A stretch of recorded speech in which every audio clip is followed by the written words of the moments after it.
Hi everybody, this is me. I'm making a new intro for my video because the last one I say is for Juneteenth. It's clearly not Juneteenth anymore. But although the video is coming out late, I still think that it's worth a watch. But yeah, if you love Black history, you're in the right spot. So give it a watch. But yeah, I didn't know what to put as the intro. But here's the video.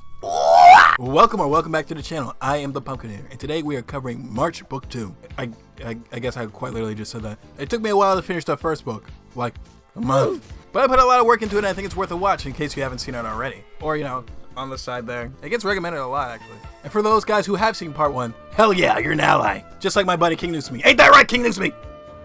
Hell yeah. He loves his black brothers and sisters. So without any further ado, let's dive right into Book 2 of March. The book starts on January 20th, 2009, where we see John Lewis shaking a man's hand. Maurice, how are you, brother? I'm great, John, just great. Cold, though. Colder here than back in my district. I know it. I'm bracing for it. I'm ready. Hello, John! Nita! Hey, they got hand warmers over there if you want. Let me get you. Nita gives some to John, but hear a voice over a megaphone. Attention, please. If I could have your attention, please. We're going to be seating for the ceremony shortly. Please begin forming a line by seniority, as discussed. Thank you. John, you need to hurry! You should be near the front. There's no need to hurry. I'll end up where I need to be. When my parents found out I'd been arrested and gone to jail, they were devastated. I was an embarrassment, a source of humiliation and gossip, so I stopped coming home as much. I still saw my family over the summer and on breaks here and there, but Nashville and the growing Nashville student movement became my home. We then cut to Nashville, Tennessee, November 10th, 1960. Excuse me, ma'am? Using nonviolent sit-ins, our young organization had successfully ended segregation at the lunch counter downtown. Next, we turned our attention to fast food restaurants and cafeterias, using the same strategy. By respectfully insisting to be treated fairly, we would draw attention to the unfairness of segregation. Ma'am, may we be served, please? I was beginning my senior year at Americans Baptist, and any time not devoted to my schoolwork was spent planning, preparing, and organizing. Fall 1960 was marked by a contentious presidential election campaign between Vice President Richard Nixon and Senator John F. Kennedy. Kennedy narrowly won. What that meant for me, and for African Americans in general, I did not know. But overall, I was optimistic. That November, we began our new campaign. But what we found, as we pushed our protests deeper into the heart of segregated society, was that our non-violent actions were met with increasingly more violent responses. We see a brother looking into the diner where that atrocity occurs. He goes over to a phone booth and he rings John. The call was from one of our spotters. Hello? John, you gotta come quick. There's trouble at the Crystal. On it. Be right there. Well, that didn't take long. They rush over to the Crystal, and when they get there, their friends rush out of the diner, absolutely soaked. John and his friends sit at the counter, but the managers say, "I'm closed. You'll have to leave." We didn't. The manager locks the door and turns off all the lights. The employees start to whisper to each other, and they tell each other to leave through the back. But before they leave, they set up a device that starts leaking gas into the diner. It was a fumigator, used only for killing pests. At first, I didn't believe that man could have really left us there to die. Were we not human to him? We did not die that day. But it was not the last time I thought I saw death. It was a clear demonstration of the violent forces unleashed by our quest for human dignity. But as the violence got worse, our protests became more aggressive. Could I have one ticket for the 10 Commandments, please? I'm sorry, I can't sell you a ticket. We began holding stand-in at local segregated movie theater. The tactic was borrowed from students at the University of Texas in Austin. I'd like one for the 10 Commandments. I'm sorry, I can't sell you a ticket. Next. When they refused us, we would get back in line and wait our turn to ask again. For more than 2 weeks, we protested every night. At first, it was just the local white teenagers we had to worry about. What are these niggers doing? They know they're not supposed to be here. They're just slowing down the line. We're gonna miss the newsreel. Yes? I'd like to buy a ticket and be seated, please. I'll say this again. I can't sell you a ticket. Please leave. But after a while, the police became a dangerous problem too. One ticket, please. Another one of you? What are you doing here, boy? Officer, I'm here to buy a ticket to see a movie. Boy, you better get out of here before I arrest you. Move away from the ticket booth. But I have the money to buy a ticket, officer. Why can't I buy a ticket? I want to see the 10 Commandments. Hey, stop! You can't just go! In response to the escalating violence, the Central Committee held a meeting that included allies like Reverend William Campbell. Look, the violence is only going to get worse and worse until someone is killed. How can it be the right thing to do to continue to put young people in harm's way? What do you think, John? I respected Campbell and those who shared his concern, but I heard nothing that night to change my mind. We're gonna march. And what do you think we should do about the police, who are just as dangerous as some of the others? We're gonna march. John, you're agreeing with everything everyone in this room is saying, but all you say is, we're gonna march. There's about to be some very serious violence if we have another demonstration. You agree with that, and still you say, we're gonna march. What it comes down to is just a matter of pride to you. This is about your own stubbornness, your own sin. Then I'm a sinner. Sinners! But we're gonna march. So, the next evening, I led the protest. John leads them all down to the movie theater. The white folks lock them out, so they lock arms, blocking the entrance. But there was no violence. 26 of us were arrested, even though I was supposed to give my senior sermon the next day. We refused to post bail, so I spent February 21st, 1961, my 21st birthday, in jail. We then cut back to the United States Capitol on January 20th, 2009. where we see a whole mass of people walking together. They all walk out onto a stage where a huge crowd is waiting, and John Lewis is elated. We then cut back to April 1961, somewhere outside of Nashville. We see a car speeding by, and we hear, "Jim, slow down! You're gonna get us all killed!" Lewis, I wouldn't have to go so fast if you hadn't missed your bus. John, you almost slept through the revolution! A good night's rest is better than not being old enough to go. So what did your parents say when they refused to sign your permission form, Bernard? They said, boy, you're asking me to sign your death warrant. Bernard, I sent you to Nashville to study, not to aggravate the white folk. We see that they're heading to Murfreesboro, Tennessee. If you're from Tennessee and you see this and I said that wrong, correct me in the comments, but like nicely. As they get out of the car, Jim says, Lewis, you be careful. I know you're starting this journey in Washington, but after you get going, these places are not like Nashville. You're heading into the deep south, the heart of the beast. I know, but this is something I have to do. John, I love you, brother. Keep your eyes on the prize. I'll see you again in a few weeks, Bernard, one way or another.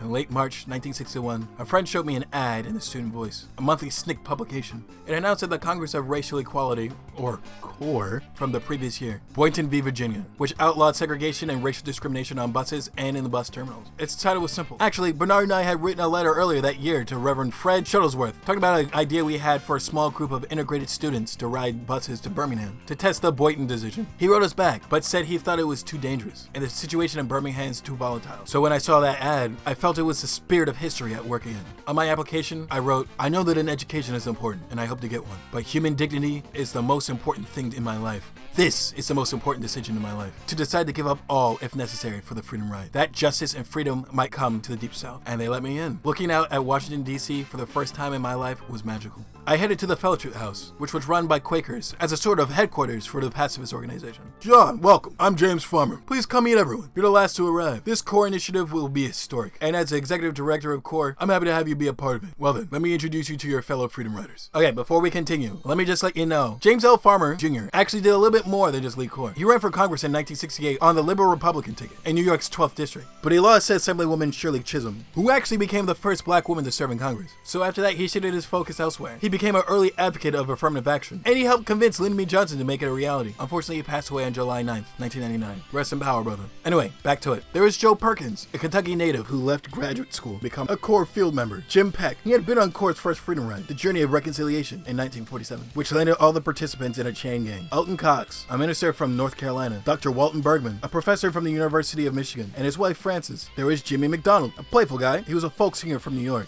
18-year-old Charles Person, a physics student from Morehouse College. Ed Blankenheim, CORE staff member. Genevieve Hughes, a CORE field secretary. There was Albert Bigelow, a pacifist arrested in 1958 for stirring a skiff called the Golden Rule into a nuclear testing zone in the South Pacific, protesting the use of atomic weapons. Hank Thomas, a Howard University senior, and James Farmer, the leader of our group. Together we spent the next 3 days training, preparing ourselves for what lays ahead. We began by covering much of what I spent years learning from Jim Lawson, Gandhi, Thoreau, Emerson. We learned local and state laws. Louis lectured us on our rights under the Boynton decision, and what could be done if those rights were denied. There was very little downtime, but once or twice, Jimmy Donaldson picked up his guitar and sang. On the night before we started our journey, we went out to eat at a nice Chinese restaurant. I had never eaten at a restaurant before in my life. The only other time I had stepped foot inside one had been part of a protest. If I could get your attention, please, riders. I have faith in all your abilities to meet any challenge, but I also want you to know that I'm the only person obligated to go on this trip. You are free to choose whether to join me, and if you choose not to go, there will be no blame, no recrimination, and CORE will pay for your travels back home. Eat well, everyone. This may be our last supper. We all knew what he said was true. The wills we signed that week served as a testament. May 4th, 1961, Trailways Bus Station, Washington, D.C. One-way ticket, please. Where are you going? New Orleans. Mr. Farmer, what are the writer's strategies to deal with the political hostilities on this journey? If there's an arrest, we will accept that arrest. And if there is violence, we will accept that violence without responding in kind. We will not pay fines because we feel that by paying money to a segregated state, we would help to perpetuate segregation. Next question, please. Yusa. We split into two groups. My seatmate was Albert Bigelow. In accordance to hand-hide principle, before we left, Farmer sent out a letter with the plans for our act of civil disobedience. He mailed copies to President Kennedy, Attorney General Robert F. Kennedy, no, not that one, FBI Director J. Edgar Hoover, to chairmen of the Interstate Commerce Commission, and to presidents of both Greyhound and Trailway Bus Company. Those letters were never answered. Our first stop was Fredericksburg. It was the same in Richmond and Petersburg, where we stayed the night. We left the next morning for Farmville, then on to Lynchburg and Danville. In Charlotte, Joe Perkins asked for a shoe shine in a barbershop and was promptly arrested for trespassing. Joe's charges were thrown out the next day, but by then we were in Rock Hill, South Carolina. I could tell we were in trouble as soon as we stepped off the bus. John walks over to the bathroom, but he gets stopped by a white boy. On the side, nigger. I have the right to go in here. On the grounds of the Supreme Court decision and the Boynton case. Sit on that! The bigots attack John until his friends comes in to protect him. But more people come and they attack them both, all while the white cop looks on. A woman steps in, but they start beating on her too. They don't stop until they hear a voice say, "Alright, boys. Y'all have done about enough now. Get on home. Do you wish to press charges?" "No, sir." "And you?" "No, sir." That night, we stayed at Friendship Junior College, and as soon as I got there, I received a telegram. It was from the Americans Friends Service Committee, the Quakers. They tracked me down through Nashville. They were inviting me to come to Philadelphia for a physical, and to complete my interview for a 2-year volunteer program in India that was very similar to the Peace Corps. It was a tough decision. I often imagined living abroad, so I decided to go to Philadelphia. If all went as planned, I'd take a flight back to Nashville after my interview, and then take a car to Birmingham on Sunday, May 14th, Mother's Day, to rejoin the Freedom Riders. But my group never made it to Birmingham. When I got back to Nashville, I attended a picnic to celebrate the fact that after 14 weeks of stand-ins, the city's theater owner had finally agreed to desegregate. Afterwards, I was set off to rejoin the Freedom Riders. At least, that was the plan. At this time, a Greyhound bus carrying Freedom Riders is reported to be in flames outside of Anniston, Alabama. "That's my bus!" We raced to meet up at First Baptist. "Hello? Hello, can you hear me?" "Yes, this is Diane Nash. I'm calling for James Farmer." "Well, he's in Washington." "Okay, hello? Is James Farmer in?" "Well, do you know where he is?" "I'm calling from Nashville." Toughs grabbed the passengers in the alleys and corridors. "Turn it up!" Pounding them with pipes, with key rings, and with fists. One passenger was knocked down at my feet by 12 hoodlums, and his face was beaten into a bloody red pulp. Hey, the second bus made it to Birmingham, but they got that one too. Chief Connors. After the event in Anniston, where a bus carrying Freedom Riders was attacked by a mob and firebombed, can you tell us why there were no police officers present at the Birmingham bus station when the second bus finally did arrive? Eugene Bull Connors. He was Birmingham's chief of police. Everyone was afraid of him, even the governor. Mother's Day. We try to let off as many of our policemen as possible, so they can spend Mother's Day at home with their families. We found out later that he promised the Ku Klux Klan 15 minutes with a bus before he'd make any arrest. Word came the next day that James Farmer was calling off the rides. I couldn't believe it. We could not just give up. Attorney General Robert Kennedy was becoming more and more involved in the federal government response. His aide, John Siegenthaler. Yeah, that. Had arranged an airplane to fly the remaining Freedom Riders out of Alabama. I'm with the Nashville student movement. Mr. Farmer, we want to resume the Freedom Rides. I'm calling to ask for your support. You realize it may be suicide. It could be a massacre. We realize that, but we can't let them stop us with violence. If we do, the movement is dead. We then cut to the inauguration where we hear, "Ladies and gentlemen, the President-elect of the United States, Barack Obama!" Yes, we can.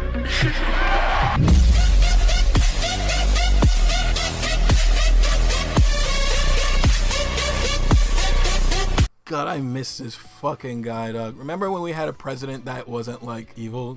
Also, that wasn't my edit. That's Joseph Beck's. I'll link his stuff down below. If you're white, another ally. It just, you know, it just felt wrong to have a cool-ass edit there, you know? I mean, that's Obeezy. And before you right-wingers start hating, come on, be honest. Ain't he clean, though? Congratulations, Mr. President.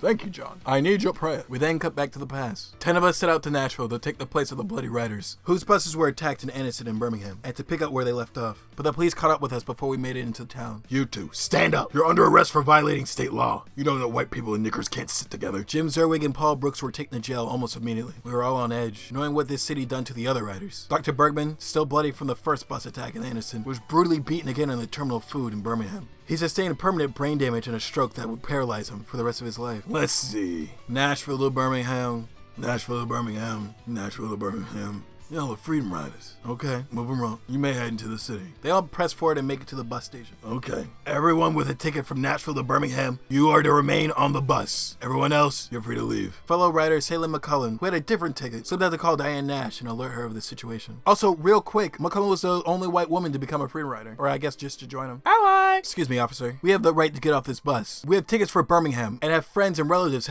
sit down and stay there. They all hear people beating the outside of the bus and they all see that they are holding up signs to block out the windows. They sit in the dark for 3 hours until they hear some noise outside the bus. The officer opens the door and tells them to come on. When they exit the bus, they're met with an angry white mob screaming at them. The only thing keeping them back is the police and the National Guard. When they get inside, they're met with their friends, Fred and Celine. Who's gonna lead them away from this mess? They all camp out in the bus station until bullshit Connor comes in. You are all under arrest, boys, for your own protection. Now hold on a minute. Check Mr. Shuttleworth's here too. Oh, by the way, Fred Shuttleworth was a minister and co-founder of the Southern Christian Leadership Conference. He worked closely with Martin Luther King, but they didn't always see things eye to eye, usually on how things should have gone down. We then cut to Thursday, May 18th, 1961, where all the riders are sitting in jail. I'm putting you people under protective custody and sending you all the way back to Nashville where you belong. And just to make sure you get there, I'm gonna ride along. Mr. Connor, when we get to Nashville, you're welcome to join us for breakfast at the Fisk Cafeteria. It would be my pleasure. They continue to drive until they reach the Tennessee line. Then the drivers get out. Bullshit Connor says, this is where you'll be getting out. There's the Tennessee line. Cross it and save the state and yourselves a lot of trouble. You'll catch a train from here. Or maybe a bus. This is Klan country. Yep, we need to get moving. They walk in the woods until they stumble upon a little cabin. When they knock on the door, an elderly man sheepishly opens it. Sir? Hello, sir. So sorry to trouble you. We're the Freedom Riders and we're in trouble. Oh, please, sir, let us in. We're in trouble. Honey, baby, let him in. Let him in. They were brave and courageous people to take us in. Luckily, they had a telephone, and we were able to tell Diane in Nashville about what had happened.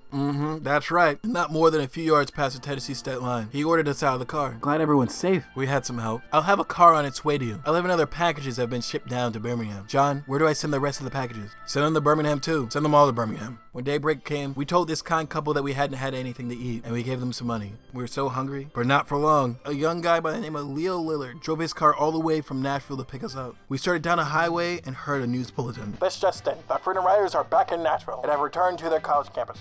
We were sad that they didn't know where we were, but that mood quickly faded.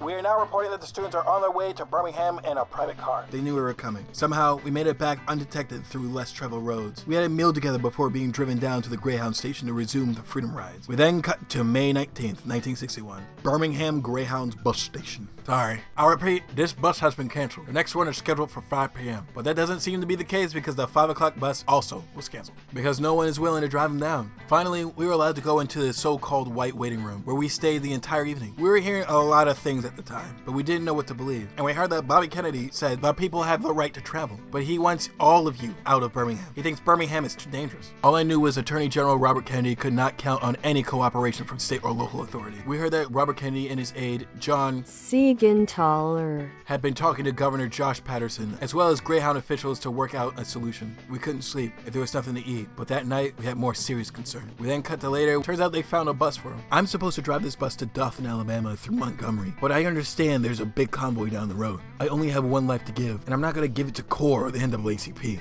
It may sound strange, but at the time I was more shocked that this white bus driver knew enough about us to reference CORE by name. People were starting to notice us, even if we didn't change their minds. Everything was up in the air until bullshit Connors showed up to talk to the driver, along with Greyhound officials and leaders from local bus drivers union. Finally, at 8:30 in the morning on May 20th, 1961, we resumed the Freedom Rides. I-65 southbound, 5 miles outside of Montgomery, Alabama, 9:55 a.m., May 20th, 1961. We see that the bus is on its way, but it's surrounded by a police convoy. When they get to the Montgomery bus station, John says that something doesn't seem right. There's press outside waiting for him. When John gets off the bus, the press starts trying to ask him questions. But suddenly a crowd of white people swarm the riders with ill intent. They start attacking the press, calling them nigger lovers and the communists. John tells them all they gotta get away and head up the street. Meanwhile, the white people keep attacking the press. They hold one of the reporters' heads up while a little boy tries to gouge out his eyes. Then they all rush to a cab. Driver, go! Whoa, I can't. It will violate state and city laws. Blacks and whites can't ride the same car. Do you see outside? Move over, I'll drive. If you want this cab to move, then those two are gonna have to get out. It's the law. The white riders hop out of the car and try to rush to a different cab. But the mob turns on them, and the white rioters pull out everyone in the cab and start beating on them. They even crush somebody's head. A man punches a woman onto a passing car. He gets out, but the woman says, "Mister, this is not your fight. Get away from here. You're gonna get killed." Wait, Lee, get your butt in the... Who the hell are you? My name is John Siegenthaler. I'm a federal agent. I'm here on direct orders from the... The mob keeps attacking them all and they start chanting, "Kill him." And someone shoots a gun into the air. It was Floyd Mann, Alabama's public safety director, who saved our lives. "I'll shoot the next man who hits him. There will be no killing here today." We see the aftermath of what the white folks did. Then we cut back to Obama's inauguration, where we see Aretha Franklin singing the hell out of "My Country 'Tis of Thee." I watched this on TV when I was a little baby pumpkin. We then cut back to Montgomery, May 21st, 1961, where John explains, after hearing of the violence at the bus station, Dr. Martin Luther King Jr. flew to Montgomery. A mass meeting was called by Ralph Abernathy's church. Governor Patterson, despite promising to protect us, had warrants sworn out for our arrest. We riots decided to scatter ourselves throughout the church pews in case the police tried to arrest us. By sunset, more than 1,500 people had packed the church. Just as the crowd inside had grown, so did the crowd of whites outside. And they were angry. The meeting didn't begin until Fred Shuttlesworth arrived safely with James Farmer. Dr. King introduced Farmer to the congregation and brought him to the pulpit. Then they asked me to come up as well. The 2 remaining original Freedom Riders reunited. As the meeting continued, we poured our hearts into the music of the movement. Songs like Ain't Nobody Gonna Turn Me Around and We Shall Overcome to give us strength. Meanwhile, as I soon learned, Dr. King headed to the office for a phone call with Robert Kennedy. Mr. Attorney General, I have more than 1,000 people here in my church. Let's dispense with the pleasantries, Reverend King. I know the situation is desperate. A large contingent of U.S. Marshals is on the way. How long till they arrive? I don't have that information at the moment. How many marshals? Reverend, would the Freedom Riders agreed to a cooling off period that would give us some time with state authorities to work out a solution? I cannot speak for the Freedom Riders, but I'll take it to James Farmer and Diane Nash. Thank you. As long as you're in church, Reverend King, and our men are down there, you might as well say a prayer for us. Mr. Kennedy, if the marshals don't get here immediately, we're going to have a bloody confrontation. I was asked to join James Farmer and Diane Nash as Dr. King explained Robert Kennedy's request. I won't stop now. If I do, we'll just get words and promises. It's not without merit to say that the Freedom Rides has already made its point, and now should be called off. No, the Nashville student movement wants to go on. We can't stop it now, right after we've been clobbered. Please tell the Attorney General we've been cooling off for 350 years. If we cool off any more, we'll be in a deep freeze. The Freedom Rides will go on. Very well. I'll tell him. A few U.S. Marshals had arrived, but they struggled outside to hold the mob attack. But then a brick gets thrown through the window, hitting an elderly woman, and it quickly began to look like they would be overwhelmed. Unexpectedly, Alabama National Guard arrived and sent the marshals away. After hours of refusing to speak with a federal official, Governor Patterson had finally ordered Montgomery to put under what he called qualified martial law. And so, we continued our meeting. Wyatt Walker spoke, followed by Ralph Abernathy, and then James Farmer. But Dr. King brought it home. Governor Patterson bears the ultimate responsibility for the hideous actions in Alabama. His consistent preachings of defiance of the law, his vitriolic public pronouncements, and his irresponsible actions have created the atmosphere in which violence can thrive. Then, Fred Shuttleworth spoke and made it quite plain. It's a sin and a shame before God that these people who govern us would let things come to such a sad state. But God is not dead. The most guilty man in this state tonight is Governor Patterson. Finally, just after midnight, the meeting finished. We started to leave, only to find that those same troops supposedly sent to protect us now held us inside the church. Out of the way! All right, back up, back up! General Henry Graham of the Alabama National Guard, a real estate agent in his civilian life, refused to allow anyone to leave. They kept us in the church almost all night. Finally, around 4:30 in the morning, we were allowed to leave. The next day, a judge lifted the injunction against the Freedom Riders. We met that evening to organize the continuation of the rides. James Farmer was talking a lot, but it rubbed a lot of people the wrong way. Another issue was Dr. King's participation in the rides. Martin, are you going to join us? Will you ride with us? I can't go, Diane. I'm still on probation for my arrest in Atlanta, but it turns out everyone else is on probation too. I think I should choose the time and place of my Golgotha. I'm going to read a statement. The next day we held a press conference announcing our intentions to continue the Freedom Rides to Jackson, Mississippi, the heart of the beast. The Freedom Riders will soon board a bus for Mississippi, with or without guarantee of police protection. Before leaving, they will participate in a non-violent workshop led by Reverend Jim Lawson. Freedom Riders must develop the quiet courage of dying for a cause. We all love life, and there are no martyrs here, but we are well aware that we may have some casualties. I'm sure these students are willing to face death if necessary. Early the next morning, we were driven to the bus station by National Guard troops for our own protection. We see the riders are all on the bus, and they try to convince Jim Farmer to join them on their venture, which ultimately they do. They venture forward into Jackson, Mississippi, where John explains, when we got to the Jackson bus station, we learned that everyone from the bus ahead had already been taken to jail, but that didn't stop us.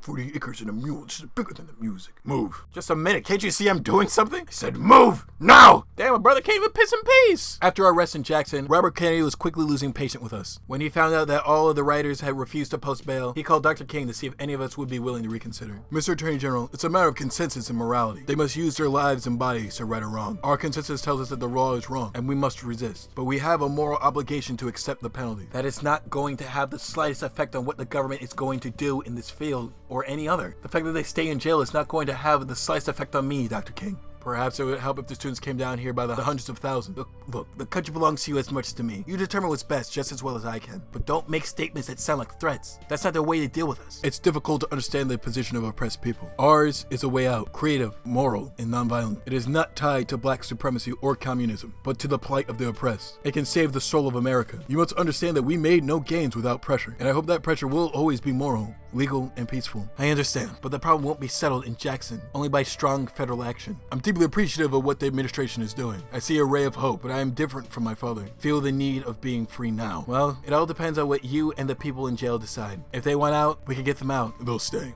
Racism in Mississippi was different than in Alabama.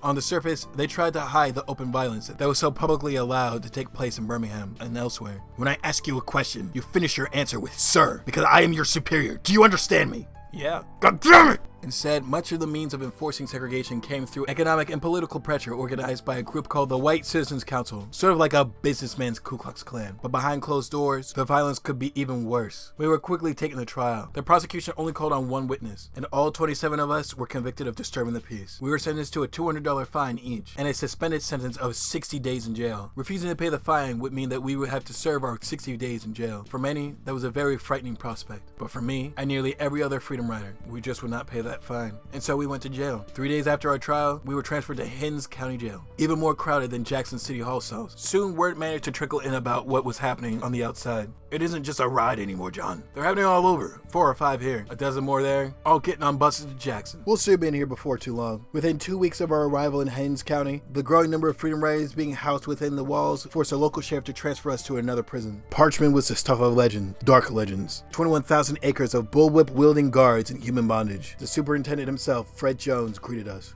We have some bad niggers here. We have niggers on death row that'll beat you up and cut you as soon as you look at them. Go ahead and sing your goddamn freedom songs now. We got niggers inside that'll eat you. So you go and sing your songs inside now. We refuse to cooperate before we've been unjustly accused. Just give me, hey, in the van. What you acting like that for? Ain't no newspaper man out here. Take off your shoes. Take off all your clothes. It was dehumanizing, as we are being forced to shave all of our facial hair as part of an effort to strip away our dignity, our very humanity. But the always colorful Jim Bevel helped keep it in perspective. What's this hang up about clothes? Gandhi wrapped a rag around his balls and brought down the whole British Empire. We sang to keep the monotony from getting to us. We see all the riders are actually singing the freedom songs to the dismay of the guards. They even threaten to take the mattresses away. What they're trying to do is take your soul away. It's not just the mattresses, it's your soul. Satan put here for 40 days and 40 nights to tempt us with the flesh. He's saying to us, if you just stop your singing and bail out of here, I'll give you anything you want. Soft, thick cotton mattresses, down pillows, everything. Be a good boy, and I'll let you keep your mattress. And so began the mattress war. The only holdouts was Fred Leonard and a Howard University student named Stockley Carmichael. I'm sorry, who? I think you mean to say Kwame Ture. Don't disrespect my mans like that. If you didn't know, Kwame Ture played a huge role in the civil rights movement and the global Pan-African movement. And if you don't know what the Pan-African movement is, it's basically like a global movement to unify and empower people of African descent, whether it's on the continent or the diaspora. He was a dope dude, but unfortunately passed away in 1998 from prostate cancer. Rest in power, brother. Anyway, back to it. To them, nonviolence was just a tactic, not a personal philosophy or a way of life. But in the end, they lost their mattresses too. Since those mattresses are so valuable, why don't you auction them off and tell people the Freedom Riders something? That way, at least you can get back some money the Freedom Riders are costing you. I will sing a little song at Yaku. You shut your mouth, boy. Deputy Tyson, do you mean anything derogatory when you call us boy? Don't know enough about no derogatory. All I know is you boys don't stop that singing, y'all gonna be singing in the rain. They all keep singing until the guards come back with a hose and spray all of them. We were only allowed to write 1 letter a week. I always made mine as long as possible. I wrote the registrars back at school, explained that I wouldn't be able to get back to Nashville for my graduation because I was in jail in Mississippi. I also wrote to the Quakers to withdraw from the program in India. I decided I truly belong in the South. Alright, shut up all that singing and hollering in there. This isn't no playhouse, it's a jailhouse. What are you gonna do, put us in jail? They keep on singing. The guard says, if we hear one more peep out of y'all, we're gonna take your toothbrushes. And they're like, oh shit, bro, oh shit, we need our toothbrushes. We didn't know much about what was going on outside of Parchman's wall. In Mississippi, those charged with breach of the peace, as we were, had to post bond within 40 days or lose any right to appeal. So 3 weeks and a day after we arrived, and well more than a month after we'd been arrested in Jackson, it was a complete surprise to us when bond was posted on our behalf and we were set free. By the end of the summer, dozens of buses carried the nation's daughters and sons into the heart of the Deep South to carry on the work we began. The fare was paid in blood, but the freedom ride stirred the national's consciousness and awoke the heart and mind of a generation. The federal government responded. Attorney General Robert Kennedy and the Justice Department petitioned the ICC for a ruling to enforce the Supreme Court's decision in Boynton, and it came on September 2nd, 1961. We were becoming a national movement. After we were released from Parchman, I went back to Nashville, where the national attention had caused our numbers to swell. The success of our campaign to desegregate the movie theater there led us to shift our efforts from integrating of facilities to fair employment practices, as part of what we called Operation Open City. Operation Open City was actually the longest effort to desegregate public accommodations in any city, and it took 3 years. This time we were joined by a number of people from out of town, mostly northerners coming from the Freedom Rides. Thugs were hired to harass us. Hey, so you want to be black? Well, take this! Thank you. I deeply believe that our discipline paved the road to our success, but I was starting to see the discipline erode. I lost count of the number of times I had to take someone aside. One of the people passing through town who acted out the most was Kwame Ture. Ture later said he never saw it as his responsibility to be the moral and spiritual reclamation of some racist thug, which like I get, right? But his behavior was threatening to derail our efforts. Our central committee held a meeting, and the responsibility fell to Jim Lawson to inform Ture of our decision. The committee would like to offer you an invitation to continue your protest activities elsewhere. In June of 1961, Robert Kennedy suggested to Diane Nash and others that it would be a better decision for us in the long run to focus on registering black voters. I believe our direct action campaigns were working, and many within the movement were upset at the mere suggestion. But by the end of 1961, Dr. King gave the idea of his full endorsement. The Central Front is that of suffrage. If we in the South can win the right to vote, it will place our hands more than an abstract right. It will give us the concrete tools with which we ourselves can correct injustice. There was a great divide within SNCC. A compromise suggested by Ella Baker was agreed to, creating two wings. One, focused on one direct action, was led by Diane Nash. The other, focused on voter registration, was led by Charles Jones. A plan quickly took shape for SNCC to send field secretaries into communities throughout the South to organize and register America's black voters. When Amzi Orr, filing station owner and local organizer from Cleveland, Mississippi, came to our SNCC meeting and asked us to send help, Bob Moses, a soft-spoken 26-year-old from Harlem with a graduate degree in philosophy from Harvard, was the help that arrived. Cleveland wasn't that far from Money, Mississippi, where Emmett Till was murdered. No state showed us what we were up against more than Mississippi. Nearly 90% of the state's black families lived below the poverty line, and only 5% of eligible black voters were registered. In many counties, there were none. The good Lord was the original segregator. He put the Negro in Africa, separated him from all of the races. What? I never understood this. Why would they ever try to use religion to justify their hate, treating people like less than, especially like Christians, right? Like, doesn't make any sense. In Liberty, Mississippi, a local black farmer named Herbert Lee, who started working with Bob Moses to help register voters, was shot dead by E.H. Hearst, a member of the Mississippi state legislature. Hearst claims that Lee attacked him with a tire iron, and so Hearst shot him through the head. The sole black witness later said that he lied in testimony because he was scared for his own life. Bob Moses, Charles McDew, and a white SNCC member from Alabama named Bob Zellner led a protest march in response to the verdict. They were beaten by a mob before being arrested along with 119 local students. The protesters were sentenced to 4 months in prison. Meanwhile, I enrolled in Fisk University and was elected chairman of the Nashville movement. But by then, Diane and Bevel were working down in Jackson, and most everyone from those early meetings with Jim Lawson had moved on. I felt a little like an outsider. A number of professors, and even some of my classmates, thought I was a little odd. I did take a light course load to focus on my priorities, the movement. But I will never forget gathering one afternoon that November to go downtown for a demonstration. We're getting set to drive over to First Baptist when we heard a commotion. I was shocked to see these young black fraternity men swept up like this, at the very moment that people their own age were risking their lives. In April 1962, SNCC held a conference in Atlanta to observe its second anniversary. It was incredible to see how drastically the organization had changed in such a short time. Bernard, Bevel, Diane, and others were now gone. In their place rose new voices: Kwame Ture, Jim Foreman, Charles Sherrod, Ruby Smith, and white activists from leftist groups such as the Southern Conference Educational Fund and Students for a Democratic Society. Our cause remained the same, but our methods were in question. We forget too soon the jailing and beating suffered by our brothers and sisters fighting every day. More than a few of the 250 SNCC representatives in Atlanta that weekend argued it should be acceptable to strike back if you're hit. If we are met with violence, we must be able to defend ourselves. Jim Lawson would never accept such a position, but he wasn't there to offer his own. For the first time, Lawson, who had been so crucial to the creation of SNCC, the very author of the statement of purpose printed on the conference brochure, was not invited to participate.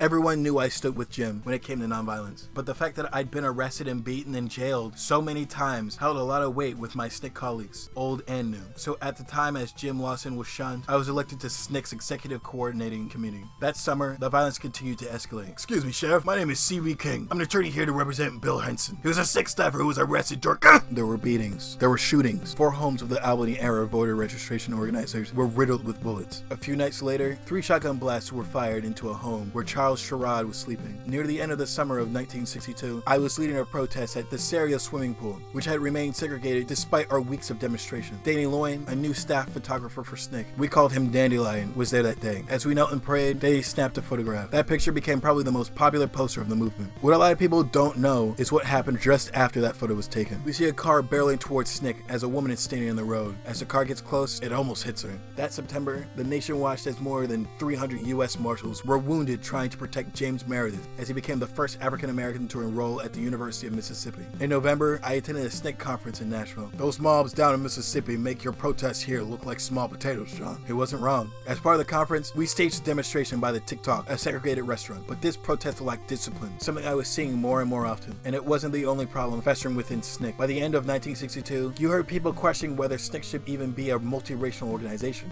We then cut to January 14th, 1963, Alabama State Capitol, where we see a huge racist crowd out front. They're there for the inauguration of George Wallace Jr., the 45th governor of Alabama. Even as Wallace was speaking that day, Dr. King's organization, the Southern Christian Leadership Conference, held a meeting to decide what to do. Today, I stood where once Jefferson Davis stood and took an oath to my people. It is very appropriate that from this cradle of the Confederacy, this very heart of the great Anglo-Saxon Southland, that today we sound the drum for freedom, as have our generation of forebears before us done time and again down through history. Let us rise to the call of freedom-loving blood that is in us and send our answer to the tyranny that clanks its chains upon the South. In the name of the greatest people that have ever trod this earth, I draw the line in the dust and toss the gauntlet before the feet of tyranny, and I say segregation now, segregation tomorrow, and segregation forever.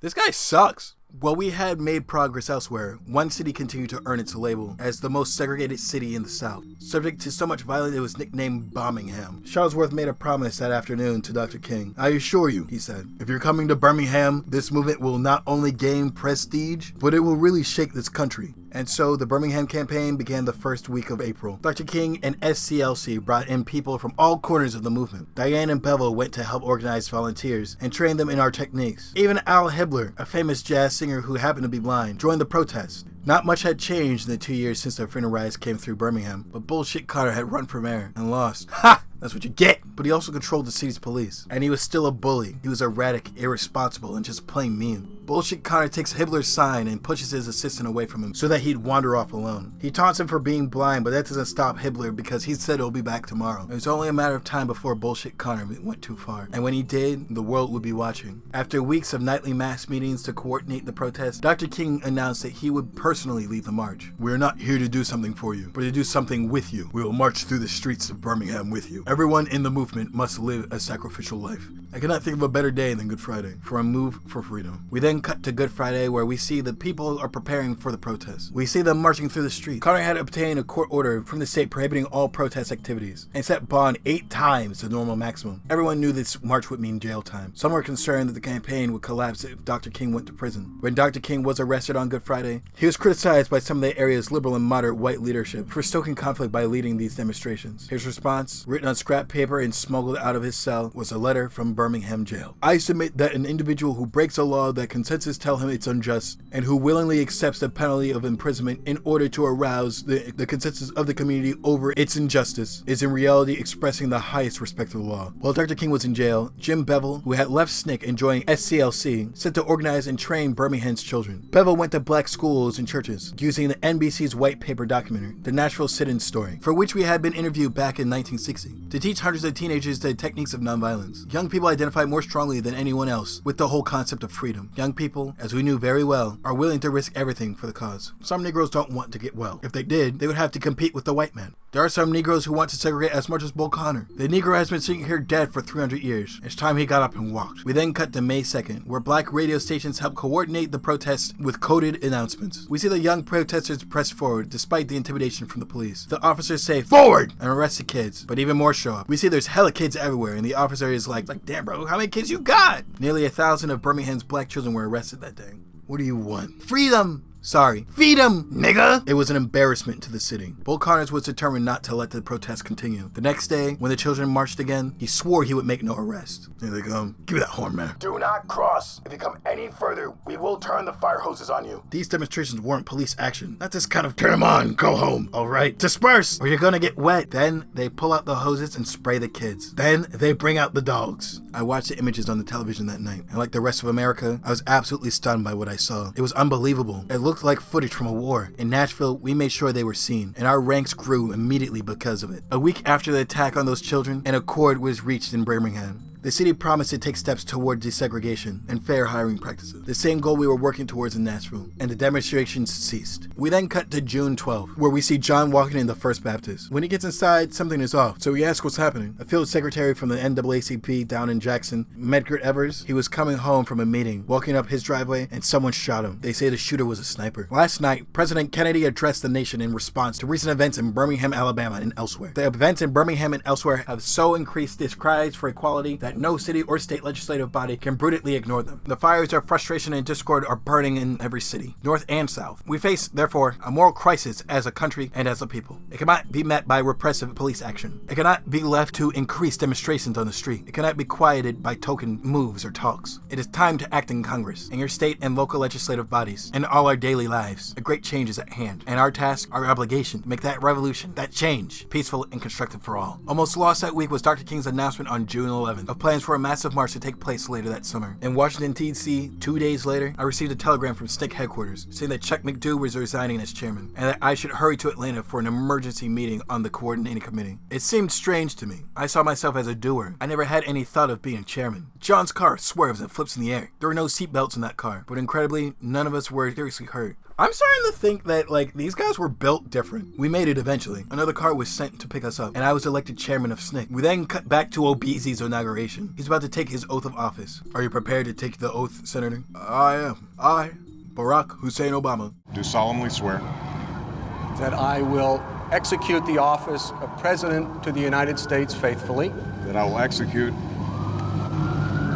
Faithfully the office of President of the the United office of States. President of the United States faithfully And will, to the best of my ability, and will, to the best of my ability, preserve, protect, and defend the Constitution of the United States. preserve, protect, and defend the Constitution of the United States. So help you God. So help me God. Congratulations, Mr. President. All the best wishes.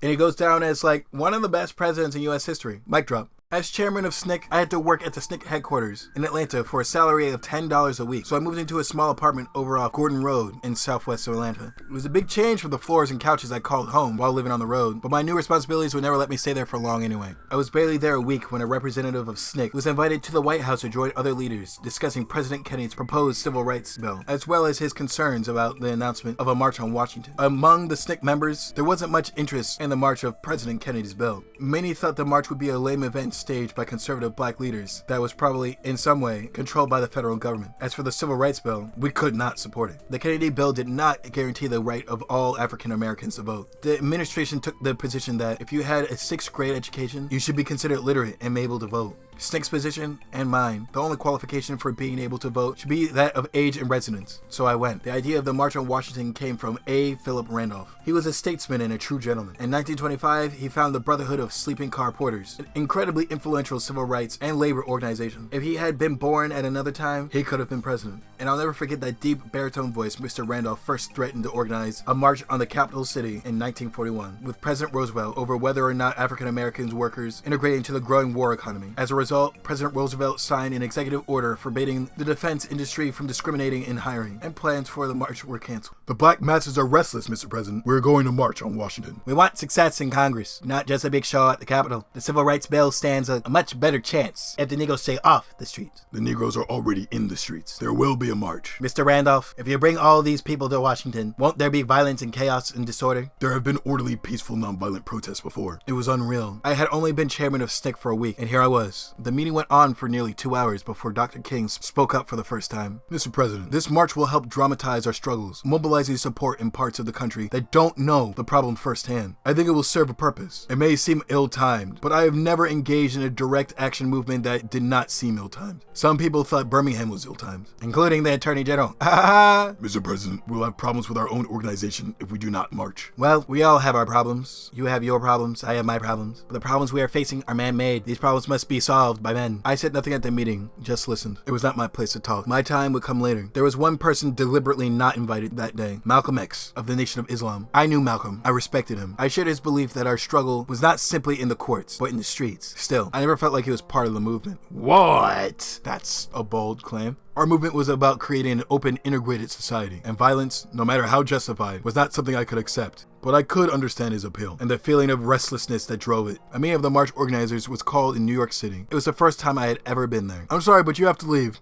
Thank you, but yeah, you too. You can wait outside. Oh, John, you can stay. I was shocked at the way that Roy Wilkins was able to push everyone around. Only the 6 of us who met with the president remained. I didn't know it at the time, but those of us in that room would be forever linked, known collectively as the Big Six. And I'm sure you guys know who these people are, but just in case you don't, this is Roy Wilkins. He was one of the leaders of the NAACP. He held the title of executive secretary from like 1955 to 1963, and then became the executive director from 1964 to 1977. The GOAT. Rest in power, brother.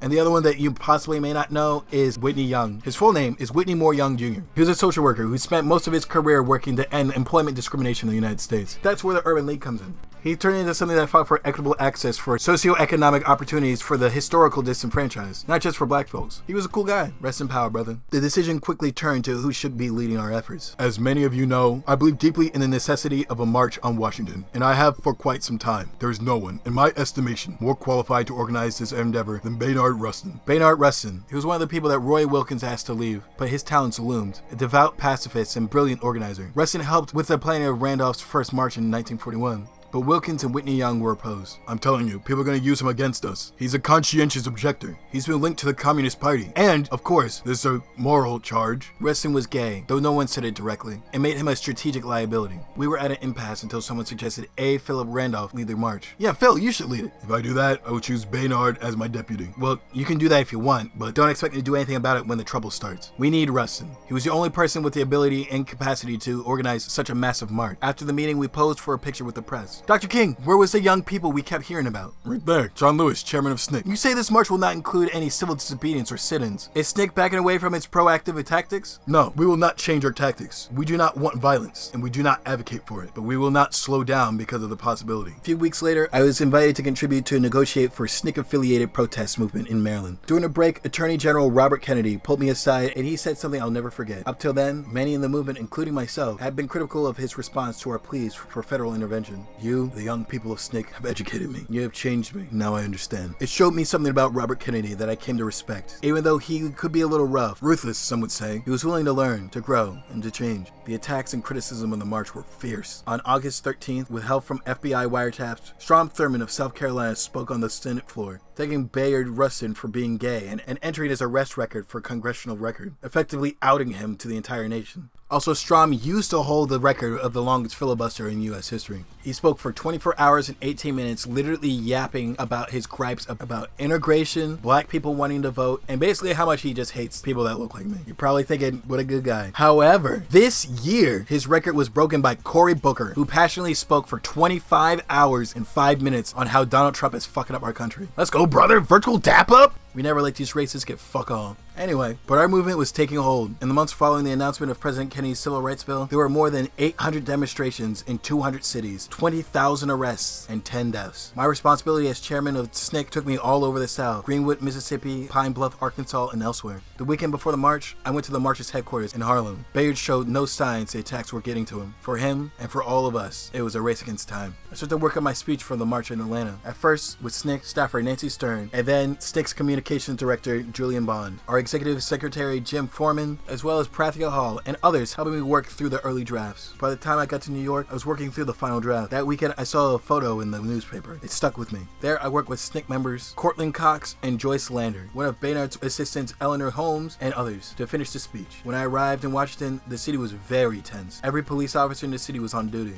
Army paratroopers had been put on alert, and the Washington Senators had canceled 2 home games on account of the march. I was surprised to see Malcolm X in the hotel lobby. And why did you come? Whatever black folks do, maybe I don't support it, but I'm gonna be there, because that's where I belong. We see John enter a room where he sees a note that asks him to meet Bayard downtown. But then there's a ring on the phone. Hello? John, it's Bayard. We have a problem. Problem? What problem? It's your speech. Some people are concerned about some of the things you're going to say in your speech. You need to get down here. We need to talk. I felt it was a strong speech, and that it represented the position of SNCC. Hello, Bayard. Good to see you, John.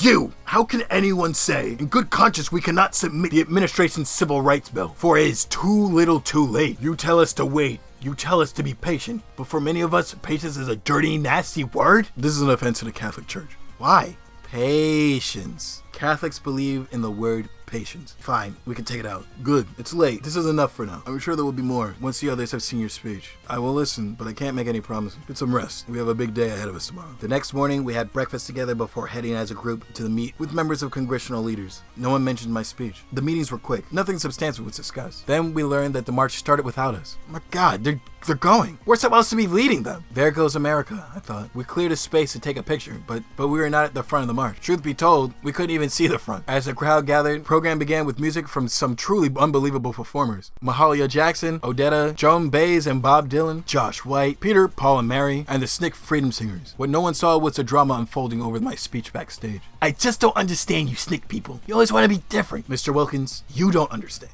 I'm not just speaking for myself. I'm speaking for my colleagues in SNCC and for the people in the Delta and the Black Belt. You haven't been there, Mr. Wilkins. You don't understand. Okay, Roy. Mr. Randolph, Martin, Eugene, and I will stay and handle this. Everybody else out. Archbishop Boyle, I assure you, there will be more changes. I hope this will not delay your innovation. No, John, I know who you are. I think I know you well. I don't think this sounds like you. You just can't say revolutions or masses. It's communist talk. There's nothing wrong with those 2 words. I've used them many times myself. After that, we had to stop. Randolph needed to give his speech opening the official program. By the time he returned, the list of objections had grown. Cortland Cox and Jim Foreman had heard what was happening and came to the tent to join me. If there's gonna be one more word changed, it's gonna be over my dead body. I have waited 22 years for this. I've waited all my life for this opportunity. Please don't ruin it. Finally, as the time for my speech came near, John, we've come this far together. Let's stay together. Okay, sir. We'll make the changes. I simply could not say no to Mr. Randolph. In the end, my speech no longer called the president's bill too little, too late, nor called for the march through the heart of Dixie, the way Sherman did. It no longer asked, which side is the government on, nor described some political leaders as cheap. But when we were finished, I was still satisfied with the speech, as were Foreman and Cox. We all agreed that our message was not compromised. I spoke number 6 that day. Out of everyone who spoke at the march, I'm the only one that's still around. We marched today for jobs and freedom. But we have nothing to be proud of. But hundreds and thousands of our brothers are not here, for they're receiving starvation wages or no wages at all. While we stand here, there are sharecroppers in the Delta of Mississippi who are out in the field working for less than $3 a day, 12 hours a day. While we stand here, there are students in jail on trump-up charges. Our brother James Farmer, along with many others, is also in jail. We come here today with a great sense of misgiving. It is true that we support the administration's civil rights bill. We support it with great reservation, however. Unless Title 3 is put in this bill, there's nothing to protect the young children and old women who must face police dogs and fire hoses in the South while they engage in peaceful demonstration.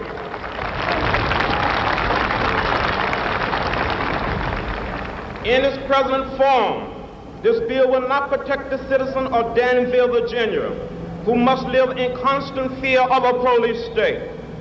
It will not protect the hundreds and thousands of people who have been arrested upon Trump charges. What about the 3 young men, SNCC Field Secretary in Americus, Georgia, who faced the death penalty for engaging in peaceful protest? As it stands now, the voting section of this bill will not help the thousands of black people who want to vote.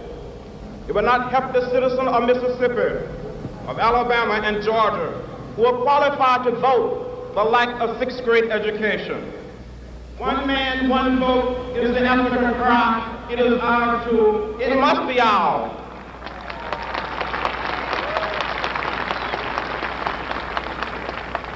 We must have legislation that will protect the Mississippi sharecropper who is put off of his farm because he dared to register to vote. We need a bill that will provide for the homeless and starving people of this nation. We need a bill that will ensure the equality of a maid who earns $5 a week in the home of a family whose total income is $100,000 a year. We must have a good FEPC bill.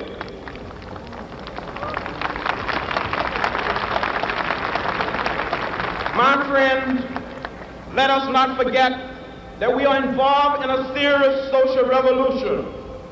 By and large, American politics is dominated by politicians who build their career on immoral compromise and allow themselves an open form of political, economic, and social exploitation.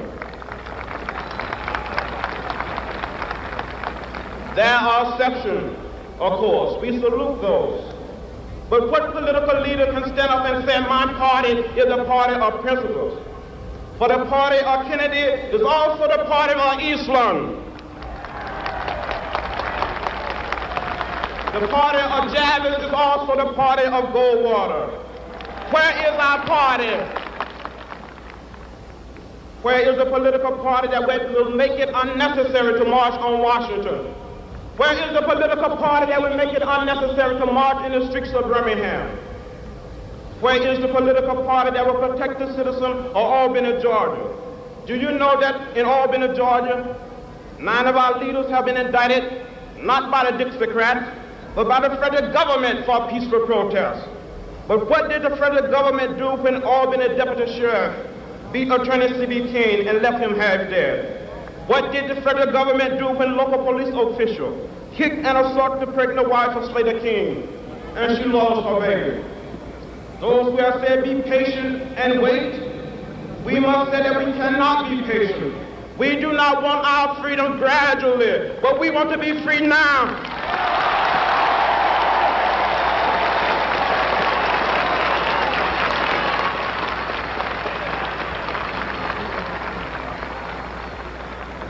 We are tired. We are tired of being beaten by policemen. We're tired of seeing our people locked up in jail over and over again. And then you holler, be patient. How long can we be patient? We want our freedom and we want it now.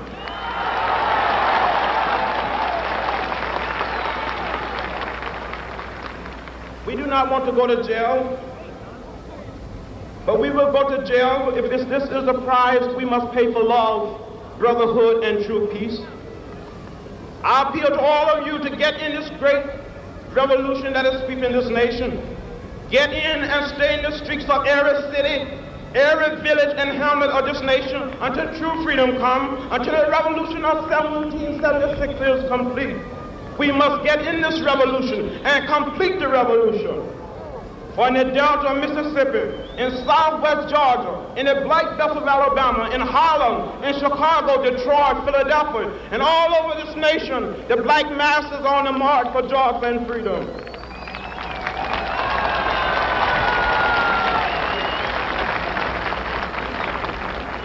They're talking about slow down and stop. We will not stop. All of the forces of Eastland, Barnett, Wallace, and Thurman will not stop this revolution.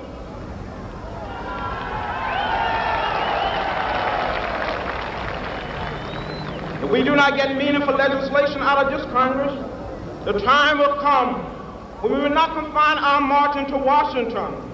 We will march through the South, through the streets of Jackson, through the streets of Danville, through the streets of Cambridge, through the streets of Birmingham.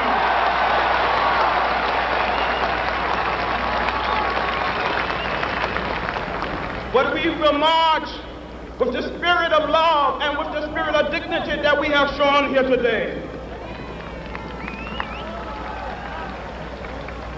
By the forces of our demand, our determination, and our numbers, we shall splinter the segregated South into 1,000 pieces and put them together in the image of God and democracy. We must say, wake up, America, wake up! for we cannot stop, and we will not and cannot be patient. Dr. King was the day's last speaker. He started slow. I heard him speak many times. His cadence was so familiar to me, but as he found his strength, his power, he transformed the steps of the Lincoln Memorial into a modern-day pulpit. Words carried through the air like arrows, moving to a climactic refrain the world would never forget. In those moments, Dr. King made plain all of our hopes, our aspirations. Everything was sought through the beatings and the blood, through the triumph and the failures. Everything was dared to imagine about a new America, a better America, in which each of God's children can live in a society that makes love in its highest virtue. After the program was over, all the speakers were invited to the White House to meet with President Kennedy. Good to see you. You did a good job. Thank you, Mr. President. I heard your speech and your dream. It's the last time I ever saw President Kennedy alive. Chief, I want you to see that there's no piece of paper or any dirt or filth or anything left here. Thank you, Baynard. We then cut back to 2009, where Obama is giving his commencement speech. And that is where the book ends. And I gotta say, phew, this is long. It took me 3 hours to read this. This was supposed to come out for Juneteenth. No shot this is gonna do it. So hopefully I say something in the beginning, like I edit something, I don't fucking know. Besides that, I truly love this. I love my history, and I love the opportunity to learn new things that, you know, I don't know. Like, I had no idea that Kwame Ture was there. All I know is I'm glad to know now. Honestly, the fact that some people don't know of these pivotal players in our country's history kind of shows that there's something messed up with our country, right? Almost like there's still some work to be done. But that's all that I have to say about the book. If there's anything that I may have missed, please let me know down in the comments. I love to learn, so just lay it on me. If there's anything else that you want me to cover, let me know down there as well. And subscribe so you don't miss out, and so that I can get a crumb of validation. But I'll see you guys in the next one. And make sure you tell your family that you love them. Bye-bye now!